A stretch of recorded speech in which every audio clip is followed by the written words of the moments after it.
जडलो तो आता पायी होऊ काही वेगळा. तुम्ही संती कृपा केली, गंगे चाली ओघाची. जडलो तो आता पायी होऊ काही वेगळा.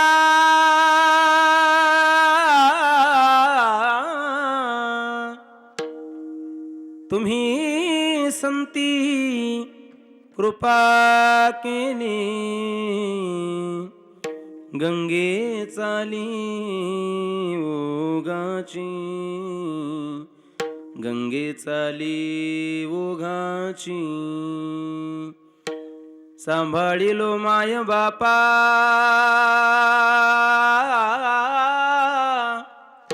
केलो तापा वेगळा. तुम्ही संती कृपा केली, गंगे चाली ओघाची. ओरसे या जीवधाला,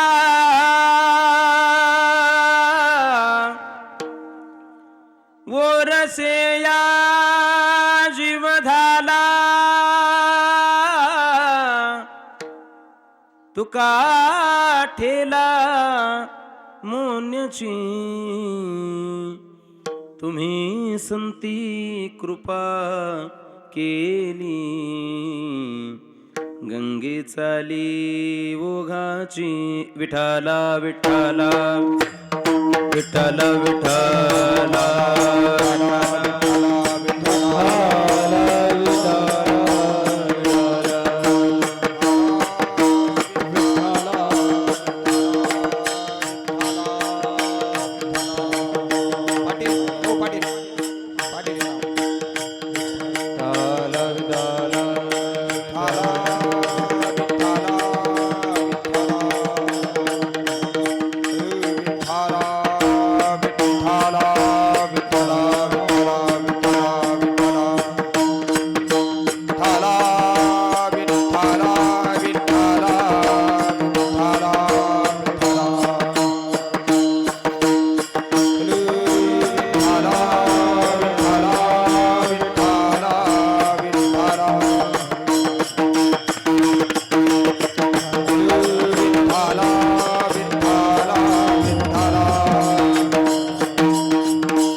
अलंकापुरी रम्य सिंहासनस्थं पदाम्बुजते जस्परद्य प्रदेशं.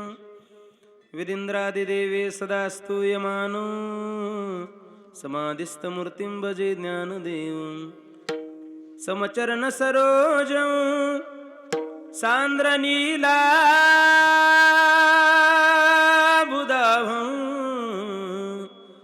जगन्निहितपाणिं मंडनं मंडनानं. तरुण तुलसी माला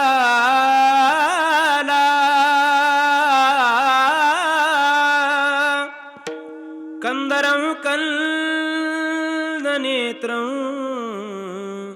सदय धवलहासं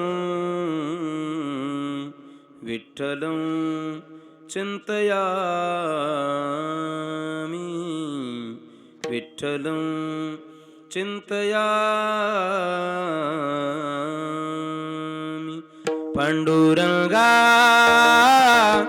करो प्रथम नमन पांडुरंगा करो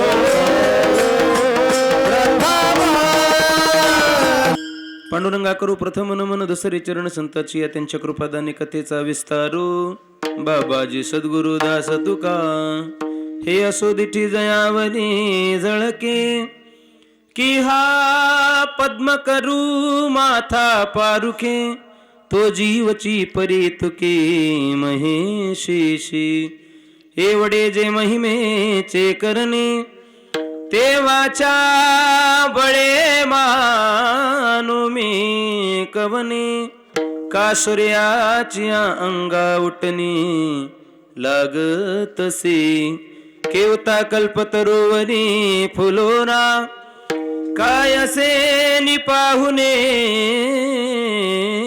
रो क्षीरसागरा कवनी वासे कापुरा सुवासुदेव चंदनाते कैचे चर्चावे अमृताते किवते राधावे गगनावरी उगवावे गडी केवी तैसे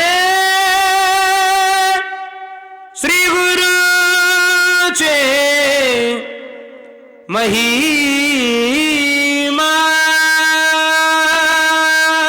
महिमान आकडिता के असे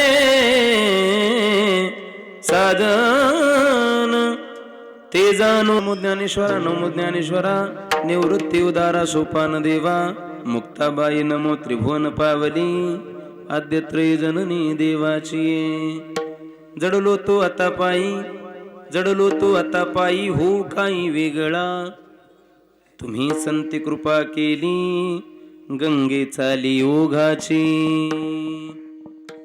प्रस्तुत या कीर्तन रूपी सेवेकरता निवडलेला अभंग महान भगवत भक्त जगद्गुरु श्रीमंत श्री तुकोबराय यांचा 4 चरणाचा मला वाटतं खाली बसलेल्यापैकी आणि उभं असलेल्यापैकी सर्वांच्या पाठातला परिचित अतिशय महत्वाचा मोबाईलमध्ये न पाहावा एवढा पाठातला एवढा परिचित अतिशय प्रसिद्ध असा आपल्या जीवनामध्ये ज्या ज्या काही इच्छा होत्या ज्या ज्या काही आकांक्षा होत्या जे जे काही पद हवी होती जे जे काही मिळवायचं होतं तुकोबराय आज अभंगातून त्या सगळ्याच्या सगळ्या इच्छा पूर्ण होत आहेत तुकोबरायांच्या एका गोड अशा पदावरती जगद्गुरु तुकोबराय जाऊन आरूढ होतात आणि ज्यांच्यामुळे हे सगळं मिळालं ज्यांच्यामुळे सगळं हे प्राप्त झालं ज्यांच्या कृपेने हे सगळं मिळालं जगद्गुरु तुकोबराय त्यांच्याकरचा आजच्या अभंगातून परिहार व्यक्त करतात अभंग मोठा गोड आहे अभंगाचा सरळ अर्थ पाहिला तर तो अभंगाचा अर्थ असा तुकोबराय सांगतात काही मिळवण्यासाठी मी माझ्या आयुष्याचा प्रवास चालू केला होता या वारकरी पंथाच्या प्रवासाला मी प्रवासी म्हणून निघालो माझ्या जीवनामध्ये काही इच्छा होत्या माझ्या जीवनामध्ये मला काहीतरी मिळवायचं होतं आणि आज असं झालंय जे जे मला काही मिळवायचं होतं ते सगळंच सगळं माझ्या पदरात परमात्म्याने टाकलं ते सगळंच सगळं मला मिळालंय त्या अवस्थेवरती मी जाऊन पोहोचलो आणि ज्यांच्यामुळे मी जिथे जाऊन पोहोचलो त्यांच्याविषयी कृतज्ञता भाव व्यक्त करणं त्यांच्याविषयी मनात असणारा परिहार व्यक्त करणं हे माझं कर्तव्य आहे जगद्गुरु तुकोबरायांनी आजच्या या अभंगाची योजना केली महाराज सांगतायत पहा सगळं मिळवण्यासाठी माझ्या जीवनामध्ये मी प्रयत्नशील राहिलो पण माझ्या प्रयत्नाला फळ नाही आलं मी भरपूर प्रयत्न करून पाहिले पण प्रयत्नाला नाही यश मिळालं प्रयत्नानं सगळंच सगळं माझ्या पदरात नाही पडलं मग महाराज प्रयत्नानं नाही मिळालं कशाने तुम्हाला हे सगळं प्राप्त झालं तुकोबराय सांगतात ती संतांची कृपाच आहे ती माझ्या जीवनावरती झाली आणि संत कृपेचा प्रसाद मला असा काही मिळाला की माझ्या जीवनाची तृप्ती झाली एका गोड अवस्थेला जाऊन मी पोहोचलो माझ्या आयुष्यावर संतांची कृपा झाली तुम्ही संती कृपा केली तुम्ही संती कृपा केली तुम्ही संती कृपा केली तुम्ही संती कृपा केली खाली बसलेले म्हणते महाराजाची कॅसेट अडकली की काय तर माझी आज इच्छा अशी आहे, इथं ओंकारनाथ महाराजांच्या दरबारात तुम्ही बसलात ना, मग आज कदम महाराजाचं कीर्तन ऐकत असताना आज सेवेला घेतलेला अभंग बसलेल्या प्रत्येक माणसाला पाठ व्हावा ही माझी अपेक्षा आहे, ही माझी इच्छा आहे. हे अभंगाचं दुसरं चरण आहे. तुकोबाराय सांगतात, ही संतांची कृपा माझ्या जीवनावरती झाली. ती कशी झाली याच्याकरता तुकोबाराय गंगेचं उदाहरण देतात. आडगावच्या शेजारून एखादी गंगा जर वाहत असेल आणि पर्वतातून तिचा उगम झाला, वाहता वाहता ओंकारनाथ महाराजाचं मंदिर लागलं, एवढं मोठं तीर्थक्षेत्र लागलं, आणि गंगेनं विचार केला की एवढं गोड आता तीर्थक्षेत्र लागलंय आणि महाराजांच्या अभिषेकाच्या निमित्तानं इतका गोड उत्सव जर या ठिकाणी चालू असेल तर जरा 2-4 दिवस इथं मुक्काम करून आपण मग पुढे जाऊ. असं होतं? असं कधीच घडत नाही. गंगा कधी मध्ये मुक्काम करत नाही, तिचा ओघ सारखा वाहतो, सारखी ती पुढे जात राहते समुद्राला मिळेपर्यंत. तुकोबाराय सांगतात, जसा गंगेचा ओघ तसाच या तुकोबाच्या जीवनामध्ये संत कृपेचा ओघ प्राप्त झाला. गंगेचा ली ओघाची, गंगेचा ली ओघाची. महाराज मिळालं काय हो तुम्हाला? काय मिळालं तुम्हाला? तुकोबाराय सांगतात, काय नाही. ओंकारनाथ महाराजांच्या दरबारामध्ये तर जेवढी मंडळी बसली आहे ना कीर्तन ऐकण्यासाठी, मग प्रत्येकाला जर जाऊन त्याच्या कानात जर प्रश्न विचारला का, हो एवढे सगळे कीर्तन ऐकता, एवढे सगळे अभिषेक करता, एवढी सगळी पूजा करता, एवढं सगळं चाललंय, कशासाठी चाललंय? तर इथल्या बसलेल्या प्रत्येक श्रोत्याचं उत्तर असेल, महाराज एकच इच्छा आहे हो, परमात्म्याच्या पायाजवळ मला थोडीशी जागा मिळावी, बस हीच माझ्या जीवनातली अपेक्षा आहे. आणि तुकोबाराय सांगतात, तीच माझ्या आयुष्यातली अपेक्षा पूर्ण झाली. मला परमात्म्याच्या चरणाजवळ थोडीशी जागा मिळाली. जडलो तो आता पायी. तुकोबाराय, आमच्याकडे पद्धत असते, आम्हाला जर दुसरं पद मिळत असेल आणि एखाद्या वेळेस खुर्ची जरा मोठी मिळत असेल तर आम्ही आहे त्या मालकाला सोडून देतो, आम्ही दुसऱ्या पक्षात जातो.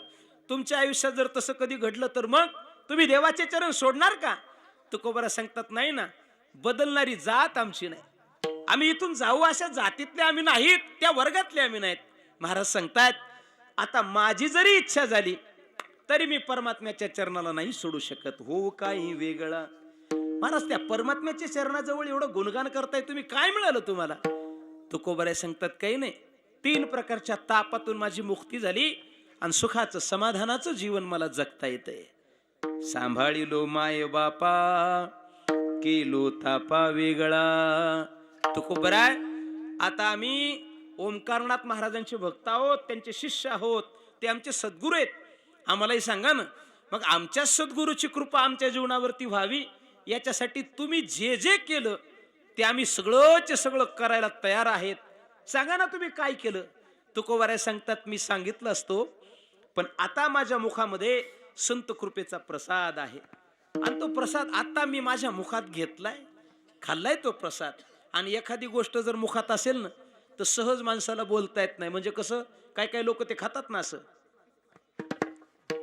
असंच असते. हा, काय म्हणतात त्याला ते? हा, आमच्या अंकुश महाराजांनी सांगितलं की म्हणे, महाराज इथं येणारा कोणताच भक्त तंबाखू खात नाही. का खातेत काही जण? हा, नाही, बरोबर आहे. हा ओंकारनाथ महाराजांचा दरबार आहे, इथं येणारा कोणीच तसा व्यसनी नसावा. म्हणून कदाचित मी करून दाखवलं, तुम्हाला माहित नसेल म्हणून. महाराज तुकोबाराय सांगतात, पा एखादी गोष्ट जर मुखात असेल तर सहजासहजी माणसाला बोलणं शक्य होत नाही ना. मग माझी अवस्था सुद्धा आज तीच आहे. माझ्या मुखात संत कृपेचा प्रसाद आहे आणि म्हणून मी बोलू शकत नाही. मी एकच गोष्ट करू शकतो, ओरसे या जीवधाला तुका ठेला मौन्याची. खरंच माझ्या जीवनातला एक सुंदर गोड योग आहे. आज ओंकारनाथ महाराजांचा या ठिकाणी प्रसादही सेवन करायला मिळाला. आणि मला वाटतं संताच्या दरबारात आल्यानंतर मग तो प्रसाद 2 घासाचा का होईना प्रत्येक व्यक्तीनं तो सेवन केलं पाहिजे. आपल्या जीवनामध्ये त्या प्रसादानं काय बदल घडेल काही सांगता येत नाही. गीताकार सांगतायत, प्रसादानं 3 बदल जीवनामध्ये घडून येत असतात. प्रसादे सर्व दुःखानां हा निरस्योपजायते प्रसन्न चेतसो ह्यासो बुद्धिपर्यवतिष्ठते. आता बाकीचे काही फायदे झाले नाही तरी मला चालतं, पण मला असं वाटतं आता ओंकारनाथ महाराजांचा प्रसाद सेवन केलाय ना, मग आता त्या प्रसादाचा परिणाम बुद्धिपर्यवतिष्ठते, बुद्धी स्थिर राहावी आणि उत्तरोत्तर जसा जसा अनुभव जीवनामध्ये मिळत जाईल त्या पद्धतीने या बुद्धीचा विकास व्हावा. हेच एक गोड असं मागणं मी ओंकारनाथ महाराजांच्या चरणी मागतो. आज सेवेकरता गायलेला अभंग श्रीमंत श्री जगद्गुरु तुकोबारायांचा, आज अभंगातून जगद्गुरु तुकोबाराय परिहार व्यक्त करतात. महाराजांना एक गोड अशी अवस्था प्राप्त झाली आहे आणि त्या मिळालेल्या अवस्थेचा जगद्गुरु तुकोबाराय परिहार कृतज्ञता व्यक्त करतात अभंगातून. पहा, महाराजांचं म्हणणं असं आहे, मी प्रयत्नानं सगळं काही करून बघण्याचा प्रयत्न केला, पण प्रयत्नानं ते सगळं माझ्या पदरात पडलं नाही, पण मला मिळालं तो संत कृपेचा प्रसाद होता. मी माझ्या जीवनामध्ये यशस्वी झालो. इथं बसलेला प्रत्येक मनुष्य सुद्धा याच वाटेवरती चाललाय. प्रत्येकाला वाटत असतं मी ज्या क्षेत्रात आहे ना त्या क्षेत्रामध्ये माझं वजन वाढलं पाहिजे, त्या क्षेत्रामध्ये मला फळ मिळालं पाहिजे, मी यशाच्या शिखरावरती गेलो पाहिजे, पहिलं तीराला माझी उडी जाऊन पोहोचली पाहिजे. पण ज्ञानोबाराय सांगतात, गड्या सगळंचे सगळं विश्व तयार आहे उड्या मारण्यासाठी. प्रत्येकाला वाटत आहे की पहिलं तीराला माझी उडी गेली पाहिजे, तिथपर्यंत मी गेलो पाहिजे असं प्रत्येकाला वाटतं. पण ऐका माझ्या ज्ञानोबारांचे शब्द, माऊली सांगतायत, सगळ्यांना जरी वाटत असलं माझी उडी पलीकडे जावी, यश माझ्या पदरात पडावं, तरी सगळ्यांच्याच उड्या काही पहिलं तीराला जात नाहीत. काही मोजके असतात त्यांच्या उड्या पहिलं तीराला जात असतात. काय शब्द आहेत, असतेची या महापुरी रिगता कोटीवरी परिप्राप्तीची या पैल तिरी विपायला निघे. सगळेचे सगळे जात नाहीत. प्रत्येकाला वाटत असतं युद्ध जर पेटलं ना, तुम्ही पहा प्रत्येक वीर आपल्या तलवारीला धार लावून बसलेला असतो त्या युद्धामध्ये समाविष्ट होण्यासाठी. आणि ज्यावेळेस तो युद्धात समाविष्ट होतो, प्रत्येकाला वाटत असतं या युद्धातला विजय मलाच मिळाला पाहिजे, विजयाची माळ माझ्या गळ्यात पडली पाहिजे असं प्रत्येकाला वाटतं. मग युद्ध रणांगणातला असू द्या, नाहीतर राजकारणाच्या क्षेत्रातला असू द्या. असं कधी घडतं का? मग राजकारणाच्या क्षेत्रामध्ये फॉर्म सगळ्यांनीच भरला म्हणजे सगळेचे सगळे निवडून येतात? कोणाला तरी हरावं लागतं, कोणीतरी जिंकत असतो. ज्ञानोबाराय सांगतात, पहा त्याच नियमानं सगळ्यांना वाटतं विजय माझा झाला पाहिजे, पण सगळ्यांचा विजय होत नाही. ते वेळी विजय श्रेयच्या पाठी एकूच वैसे कोणीतरी एकटाच असतो, तो विजयाची माळ आपल्या गळ्यामध्ये परिधान करत असतो. याच ओवीला अनुसरून माझ्या जगद्गुरु तुकोबारायांनी प्रमाण दिलाय का, संगीत अशी एक जादू आहे, जरासा बाग घेतला की चाल बदलते. गोडवा तुम्ही घेतला की नाही माहित नाही मला, आवाज येतोय ना शेवटपर्यंत, आवाज येतोय ना, थोडस पहा किती गोड असतं ते. चाल त्या एकाच रागातली, पण थोडासा जरा बारकावा बदलला की चाल बदलून जाते.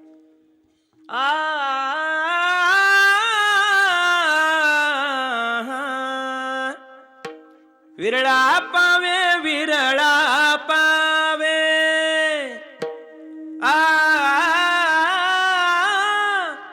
विरळा पावे विरळा पावे.